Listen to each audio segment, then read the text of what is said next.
Verdon, Brunel, Dufresne. Ouais. C'est ce que les Foreurs vont tenter de faire dans le futur. Puis je dis les Foreurs, mais à peu près tous les clubs, c'est vraiment des recettes gagnantes. Et là, Val-d'Or pour une des...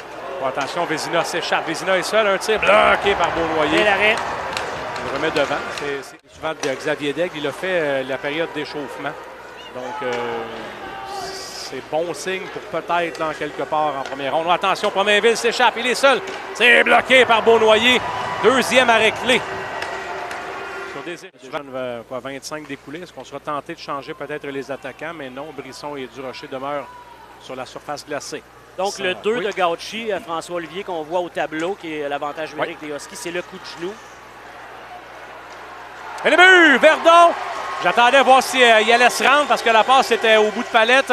Et c'est 1-0. Les punitions, encore une fois.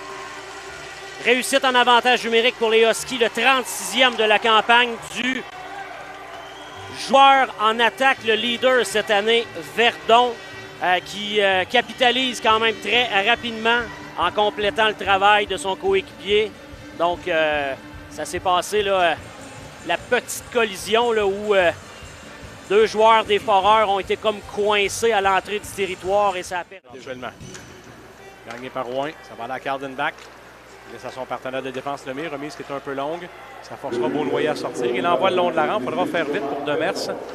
La rondelle demeure en territoire de Val-d'Or. C'est rejeté. Ça se dirigeait dans le but. Heureusement que Beaunoyer, pour lui, a pu l'avoir à la dernière seconde. Cardenbach. Passe qui était audacieuse. Un tir de but! Ça a dévié sur Beaunoyer. C'est 2-0. Oui, le tir de Lemire qui dirige simplement la rondelle vers le filet des Foreurs. Ça change de trajectoire. Et comme c'est trop souvent le cas, on accorde un autre filet rapidement à l'adversaire et c'est 2-0. Les Huskies maintenant en contrôle. Je suis pas sûr. Est-ce que ça a dévié Je ou pense ça a dévié sur lui?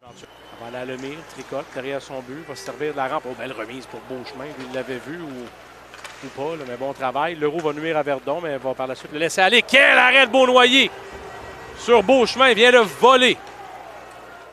Du gros hockey du Rocher offensivement. Ça va le long de la rampe. Il y a 5 joueurs en bataille, dont Brisson. Là, c'est sûr que tout le monde est en proche. Ça va donner un 2 contre 1 à l'adversaire. Dufresne. La Forêt à Dufresne. Et le but! Le capitaine des Huskies de Rouyn-Noranda qui vient faire très mal aux Foreurs. Une réussite en désavantage numérique. En 2 contre 1. Le 8 capitalise, c'est 3-0 Rouyn-Noranda. Aïe, aïe, aïe. Belle passe, la belle patience de la Forêt là-dessus. Et on l'a effleuré dans la tentative du défenseur du côté du Vert et Or. Suivant les matchs 3 et 4, et on verra pour la suite, dépendant de l'adversaire, dépendant du millage aussi entre les deux villes. La belle Samène, le patineur le plus rapide des Foreurs. La belle s'échappe. Et l'arrêt là-dessus. On l'a bien suivi. Devant. Ça s'améliore également dans la façon de le jouer. Fait que, effectivement. On le phrasé comme ça, là, tu peux prendre les devants contre l'équipe de Hartley. C'est quand même pas facile de jouer à Rouen aussi en série. Gros s'échappe. Une feinte. Et le but! Quelle belle mise en scène. Il complète 4-0. Oui, c'est une belle pièce de jeu là, du côté de Rouyn-Noranda. Samuel Rowe, à son 13e de la saison. La relance est quand même rapide avec cette passe. Brunel redirige.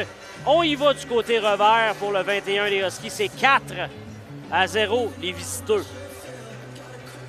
Quelle feinte. À peu près tout le monde dans la bâtisse. Et surtout Beaunoyer pensait qu'il allait lancer.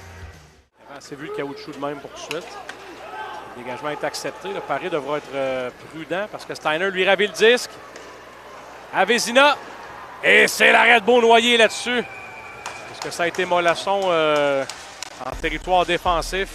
Ben, vous le voyez, Steiner gagne sa bataille et on ne fait que dévier la remise de Steiner vers Vézina qui s'amenait.